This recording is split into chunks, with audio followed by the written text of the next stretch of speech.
ஏன் யோசேப்புடைய வருத்தங்களை கர்த்தர் மறக்க பண்ணினார்? ஏன் யோசேப்புடைய வருத்தங்களை நிறைய இல்லை, 2-3 உண்டு. அதில் ஒன்று சொல்கிறேன்.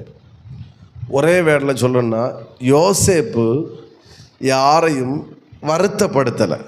அதனால கர்த்தர் யோசேப்பின் வருத்தங்களை மறக்க பண்ணினார். ஒரு ஆமென்.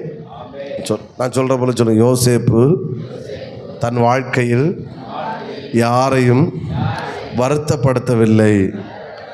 எனவே சத்தம் பசி எடுத்துட்டா. எனவே யோசேப்பின் வருத்தங்களை தேவன் மறக்க பண்ணினார். புரிஞ்சவங்க ஆமென்னு சொல்லுங்க பார்க்கலாம். பக்கத்தில் கையை கொடுத்து எனக்கு வேண்டி ஏன்னா இந்த வேடை உள்ளே போகணும். யோசேப்பு தான் சொல்கிறேன், உங்களை சொல்லி.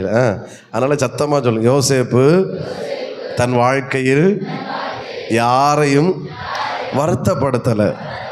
எனவே